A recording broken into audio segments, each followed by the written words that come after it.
Start tonight with multiple arrests. The youngest, just a preteen, connected to a violent crime spree.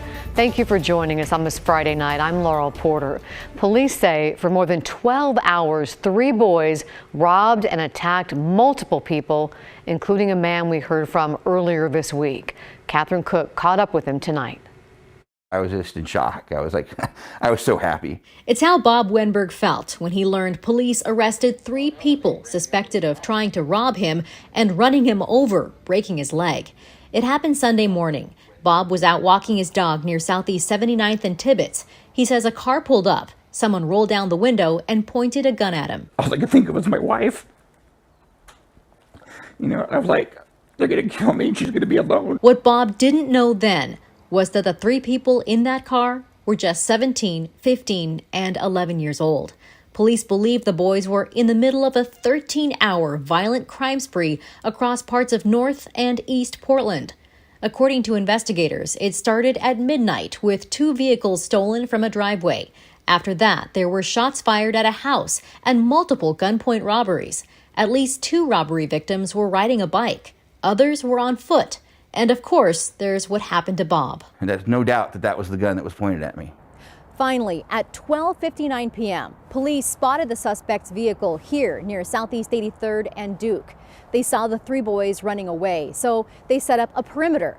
Not long after that, they arrested all 3 of them. They say the 11-year-old was armed with a handgun. I told him, I said it was like a young kid who pointed that gun at me. And he was younger than I thought, I guess. And, 11 years old, that's just, I can't believe it. The 15 and 17-year-old are in juvenile detention. They're facing multiple charges with more expected. Police say the 11-year-old was too young to be booked. He was released to a guardian while police continue their investigation. And I could have died easily. Bob is grateful he spoke up and hopes it helped police find the suspects.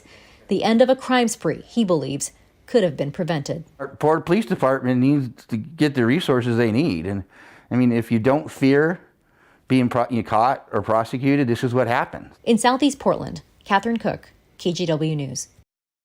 And car thefts are on the rise in Portland. On average, 30 cars are stolen every single day in the city, and police are trying to keep up. In September alone, 903 cars were reported stolen in the city, up from 658 in September of last year.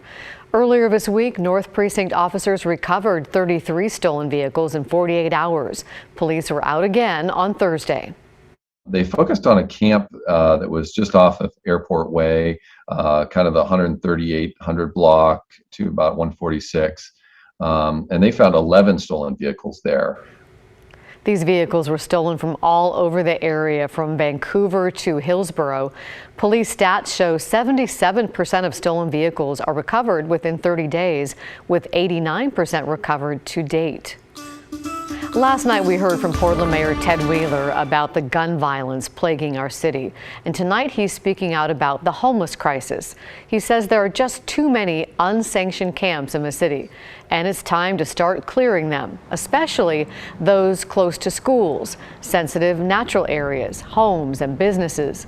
The mayor's focused on finding areas that would give those experiencing homelessness access to some basic services like toilets, water, laundry, and maybe even transportation.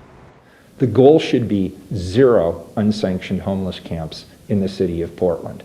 Why? Because that is humane. Allowing people to live in squalor and to be victimized on the street, that is inhumane.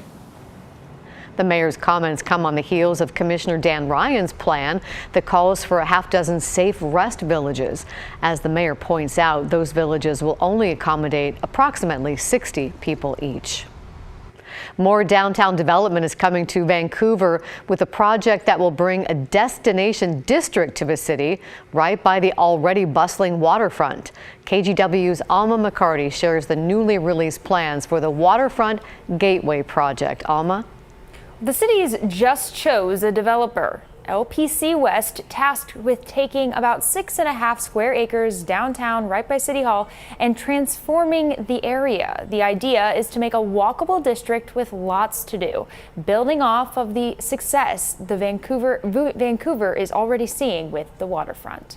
New renderings show a new vision for the heart of Vancouver's downtown. Even though they're conceptual, but you look at it with buildings being filled in, it's like, wow, that's amazing to think that that area could look that way. John Collum, an economic development manager for the city, says after careful consideration, they've chosen a developer for the revitalization of the Waterfront Gateway. That's what leaders are calling this underdeveloped area, shown here on the map, nestled between the Columbia River waterfront and historic downtown. It's finally gotten to the point now where we think, since the waterfront is well on its way, the Waterfront Gateway area would be the next destination that you'd want to come to in downtown Vancouver about 3, 4, 5 years out from now. The renderings aren't final plans. Those will come later. But Collum says they do have a pretty good idea about what the city wants out of the project. A walkable, sustainable district with mixed-use development so people can live, work, and enjoy this location. It's probably more of a European style of development we're looking for,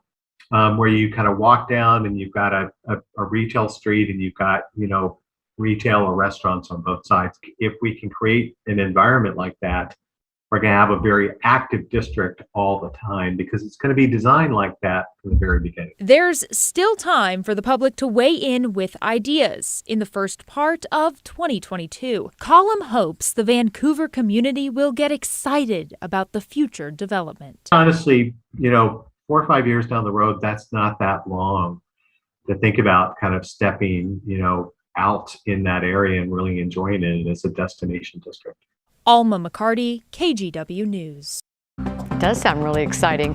Now let's get you caught up on tonight's other headlines. The Portland Water Bureau has found low levels of a microorganism in the Bull Run Watershed, which they said can cause serious illness. The cryptosporidium found in the watershed can cause diarrhea, vomiting, fever, and stomach pain. Since a small amount was found, we're told it's still safe to drink. The Water Bureau said it's in the process of adding extra measures to monitor the watershed. This Sunday, some MAX lines could go back to regular service as TriMet finishes up its Lloyd MAX improvement project. It affected MAX blue, green, and red line trains running between Northeast 7th Avenue and Northeast 60th Avenue.